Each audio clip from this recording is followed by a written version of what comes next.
Okay, guys, it's time to enjoy the traditional flavors of summer every day of the year. You don't have to wait. I'm going to give you this watermelon pineapple salsa fresca to give it a shot, and it is absolutely delicious.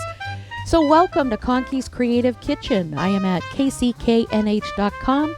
Find me on Facebook, Instagram, YouTube, and Provecho. So fruits, we use them in desserts, we use them for freezing, for smoothies and barbecue sauces. But why not a salsa fresca? If you're familiar with pico de gallo, this is its sister. Now, if you're lucky enough, some of your grocery stores are going to already sell some of the watermelon already broken down. I had other planned recipes to use for a full one, but get what you could afford. And very important, we have got to remove the rind. Now, if you're like me, the rind got saved for another project. A lot of people do a lot of pickling, watermelon rind being one of them. It's perfect for pickling. But for this recipe, we're going to remove it because we just want to deal with the watermelon flesh. So carefully with the knife, start shaving small pieces off. And we're going to make this into a more manageable piece by cutting it in half. And the goal, what we want to do is we want to do a dice, a small dice. We want to try to keep our cuts as even as possible. It can be done. You just take your time.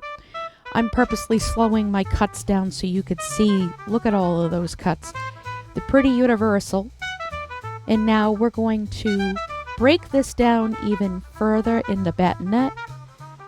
Keep the cuts as consistent as you can, guys. Don't worry about if you're not perfect. It's okay. But this is a real great way to start honing in on your knife skills. As you can see here, aside from the curved piece here, because watermelon is curved, we got some nice straight cuts here. And now we're going to do the dicing element on this. I keep my dicing as small as possible because we're going to use this as a condiment for a few meals I have planned. You could certainly do different sizes up to you that work best for you. However, because we're treating it like a pico, I want to keep my cuts small. And as you could see here, look how beautiful those diced pieces of watermelon look. Oh, I was so happy when I was making this.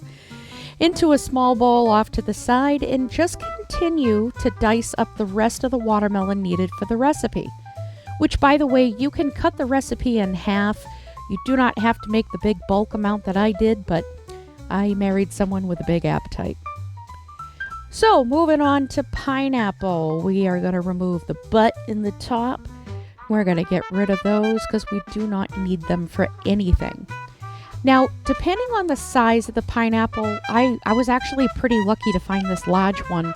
I'm going to make it broken down into some smaller cuts here. It's just for easy management of the piece I'm working with. And as you can see with the knife cut, we're just doing a bit of a curved cut. We want to remove the eyes and the skin from this pineapple. We do not want that in the finished product. So just take your time with this. Whatever works perfectly for you, it's entirely up to you. And if you're also lucky to see pineapple already prepped in the stores, go ahead and grab that, but it is going to be more expensive, guys. So the same line of cutting we're going to do with our pineapple. We want to keep it as close to the same size as we did with the watermelon. And it's up to you if you want to remove the core. I like the core. It's extra crunchy. You could certainly remove it, so that's all up to you. But for pineapple, honestly, not a big deal. Again, we're going to do batonette, and then we're going to dice this up.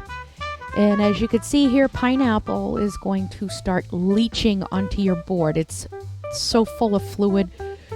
Bromelain is the culprit of this, so if you have a little bit of a ocean happening on your cutting board, just be mindful that knife cuts might be a little more challenging when things slip around, so just be careful. So as you can see here, we are keeping the cuts as consistent as we can, and this is going to go into that same bowl. And you simply prep the rest of it, and you keep on going. Very easy. It does not take a lot of time and effort into this. One thing I can definitely say, I use this as a good teaching tool for some folks that want to learn how to do small dice. It's certainly a helpful task to take on. And I don't know, I'm not a fan of big chunky fruits and vegetables myself. I like them more manageable. So that's why I'm taking this as small as I can. And as you can see here, we're almost done. I only used 8 ounces of pineapple. I could pretty much eyeball the amounts at this point of the game. I used a digital scale to get the appropriate totals that I needed to write up the recipe for you guys. But I was happy to say that pineapple right there in that pile, 8 ounces. Now, we are doing a pico of sorts. We are going to still use red onion. So we're going to keep our cuts as small as possible for a fine dice. Now, it's up to you if you want to remove the root. I just don't get affected by onions anymore. It doesn't faze me at all. But you want to make sure that you're keeping your cuts as small as you can. Just be careful. You could certainly modify that if you want. Just remember, we're doing a salsa, a pico. This is meant for as a condiment. And the pineapple is the culprit. The salt is the culprit. We're going to have those natural juices come out. I've added my garlic to this. And that garlic amount is a rude amount. You do not have to be rude like me. So it's very important to season as you go. Start with a couple pinches, toss it around, mix it in, and determine if you need more seasoning when you're done. Now, you can use a combination of fresh squeezed lime with red wine vinegar, or if you like apple cider vinegar, you could use that. I use both the lime and red wine vinegar because I like the combination. And basically, in a nutshell, it's to bring out all of the flavors together. And I could certainly say you're not going to be believing, when you take your first bite, you're not going to believe it's watermelon because the acid actually will mess with your palate. And I like that. So those of you that hate cilantro, you can ignore that. No one says you have to have cilantro in this. If you want to do parsley or mint or a combination of the two, that'll still work. The key elements here is that we want to mimic a pico, but certainly you do not need the cilantro.